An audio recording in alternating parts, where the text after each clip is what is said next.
नमस्कार दोस्तों, सारे एसडी बर्मन के फैंस को मैं राजेश सुब्रमण्यम प्यार भरा नमस्कार। आज हमारे साथ जुड़ रहे हैं खास इंसान जिनका नाम है देवदास उपेंद्र प्रभु।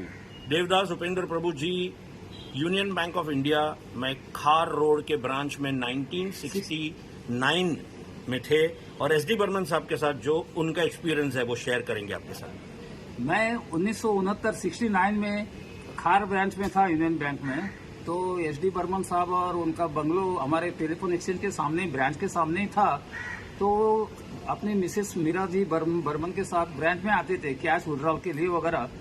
तो एक दिन मैनेजर, हमारे ब्रांच के मैनेजर साहब ने मुझे बुलाया और बोला, प्रभु जी इनको पहचानते आप? मैं तो उस क्षेत्र में ज्यादा जानकारी नहीं रखता था, इसलिए मैंने बोला नहीं जानता हूँ। तो उन्होंने मुझे उनके साथ इंट्रोड्यूस किया। ये हैं सचिन देव जी बर्मन और ये उनकी धर्मपत्नी मीरा जी बर्मन। तो मैं फिर उन्होंने कहा भविष्य में, फ्यूचर में मैं आपको कैश दूंगा तो उनके घर में देने का जाके और उनके पास चेक लेके आने का, क्योंकि वो बिजी रहते हैं उनके काम में। तो मैंने बोला धन्यवाद। तो कुछ ही दिनों में उनका फोन आया दिखता है। तो मैनेजर साहब ने मुझे एक पैकेट में पैसे कैश दिया और बोला कि ये उनको दीजिए और आपका उनका चेक देंगे, वो लेके आइए। तो मैं उनके घर पे गया तो मीरा बर्मन जी ने दरवाजा खोला और बोला हाँ बैंक से आ रहे हैं प्रभु जी, हाँ आइए आइए आइए। फिर मैंने उनको पैसा दिया और मैंने देखा बाहर के हॉल में सब उनका रिहर्सल का काम जबरदस्त चल रहा था। बता उनके म्यूजिशियन और कुछ सिंगर वगैरह वहाँ बैठे थे। शायद मुझे याद है किशोर कुमार भी थे उसमें। तो फिर वो मुझे अंदर के कमरे में लेके गए और बोले आप चाय लेंगे, कॉफी लेंगे? मैं बोला कॉफी लूंगा।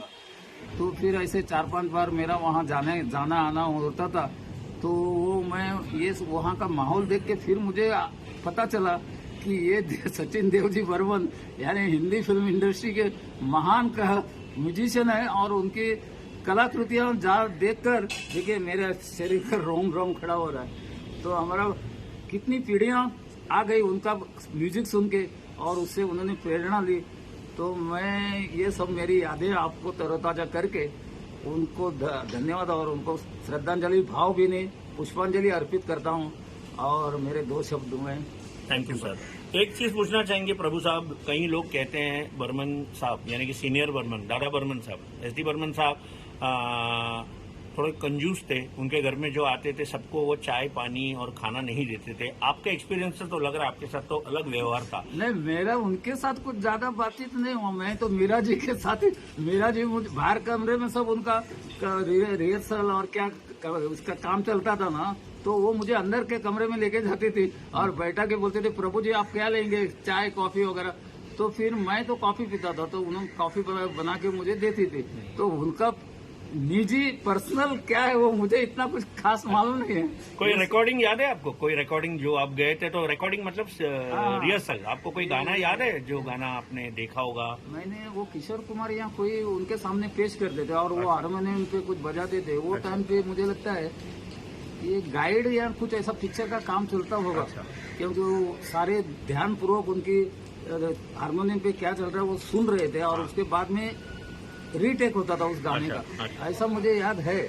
लेकिन मैं वहाँ ज्यादा समय नहीं बिताया क्योंकि उनका वो पर्सनल इतना काम है। मैं उसके अंदर जानकारी न रखने वाला आदमी क्यों क्या बताऊँ। तो मैं ज्यादा समय अंदर के कमरे में मीरा जी के साथ ही चाय कॉफी पी के मैं कैश दे के चेक लेके ब्रांच में आता था। बड़े नसीब वाले हैं, आपको दादा बर्मन साहब का आशीर्वाद मिला। बहुत नसीब वाले हैं। दादा बर्मन वैसे सबसे घुल मिलते नहीं थे ज्यादा, थोड़े रिजर्व से, रॉयल फैमिली के थे। त्रिपुरा वो तो आप जानते ही हैं।